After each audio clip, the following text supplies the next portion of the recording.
Hea armas, nädal on kiiresti mööda läinud ja väljas on tegelikult veel mõnus suvine soe ilm.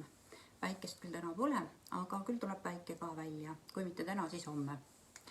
Ja valisin kaardid selleks nädalaks ja esimese kaart universumi poolt on sulle selleks nädalaks sõnum, et tähtis on ka oma elu füüsilise plaaniga tegeleda, et teadvusta kosmiliste kiirguste elektriväljade mõjutuste toimet, millises keskkonnas asub sinu kodu, millises kiirgustsoonis oled igapäevaliselt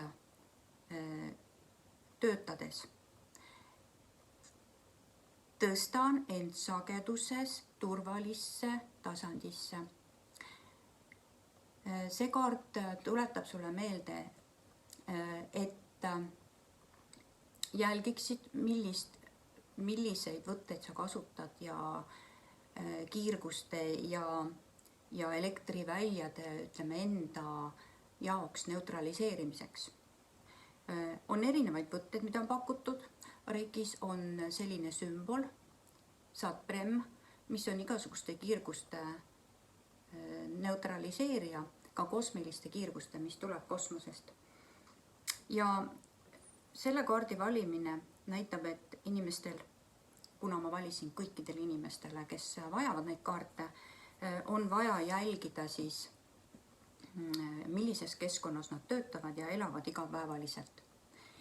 Nii, sellele muidugi on kaitseks ka enda tõstmine sageduse tasandis kõrgemale sagedusele, kus tegelikult need 3D maailmas toimivad 5G kiirgused ja muud sellised tegelikult sinule enam mõjutustena ei toimi.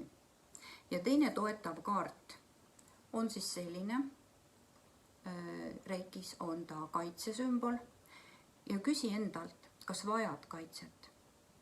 Kinnita endal igal hetkel, mind ümbritseb allika valguse voog, olen kaitstud, hoitud, armastatud, olen nähtamatu kõigele madalale. Siin ma juba jõudsin enne öelda, et viibides madalamas sageduse tasandis, kui praegu on inimesele võimete kohane, kuna maakera on juba 5. liigub 7. dimensioonilise tasandisse, siis inimesel, kas ta tahab või taha, tuleb sellega kaasa liikuda, aga see tähendab seda, et kõik need madalama sageduse kiirgustsoonid enam inimest selliselt ei mõjuta. Ja nii et kolmas kaart, mis võimaldab seda enda elu luua, on selline kaart, mis Reikis tähendab tegelikult kõige sinu poole saadetud transformeerumist, meerimist. Tead, sinu otsus olla võimuse valguse kanal on parim kaitse, mis iganes negatiivsuse vasta. Kaardi valimine annab märku sinu enda kaitse nõrgenemisest, tee taotlus tagasi keskmesse.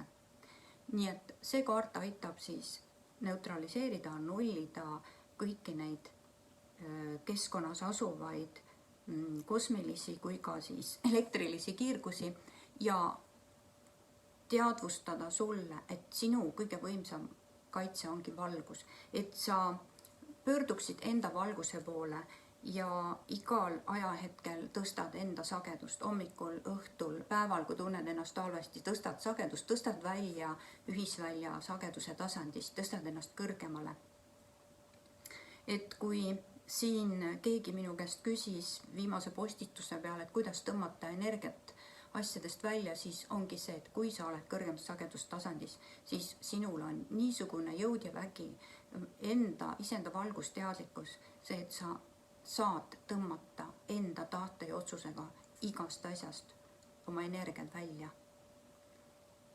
Sa ei pea kuhugi oma enda energiat alla panema, sa saad oma energiat ka ööst, unenägudest tõmmata välja, mingitest teemadest, millega oled kokku puutunud, ja ka miks mitte ka mineviku asjadest või ka tuleviku mõtetest. Sa tõmbad oma energiat sealt välja, tõmbad energiat tagant ära sellel ja lased universumil asjad lahendada.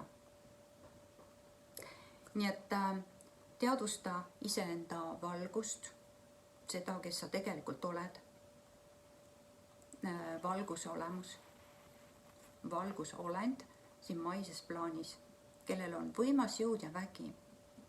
Ja eks see ju ülestõusmine, nii-öelda ülestõusmine või valgustumine, need tähendavadki seda, et sa hakkad saad teadlikuks iseenda valgusest, sellest jõust ja väest, mis sul on, ja nii-öelda jumaliku peegeldusest maisplaanis.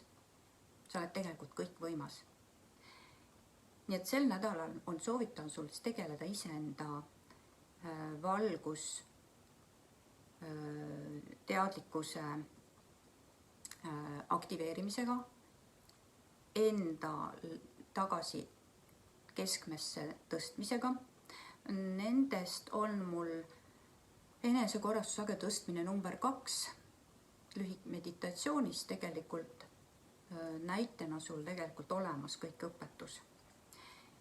Nii et kui sina oled valgus, sind täidab valgus, sa oled ümbritsed valgusega, siis sa tõused juba automaatselt kõrgemal sageduse tasandile ja sind ei mõjuta mingisugused välised kiirgused, aga sul on võimalik alati ka teha telefoni, arvuti, televiisori ümber valguse kaitsed. Nendest on mul kirjutatud raamatutes Ole iseenda elu looja.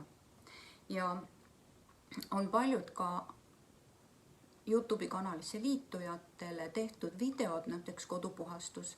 Nüüd ma plaanin teha uut videot ja plaanin hakata tegema ka raamatute Ole iseenda elu looja, iga teema nii-öelda nagu lahti seletuse ja lahti rääkimise ja tutvustamise nii-öelda videosid. Nii et liitu kanaliga ja teadvusta enda solevat valgust, enda jõudu väge ja toimi läbi nende. Imelist uut nädalat sulle!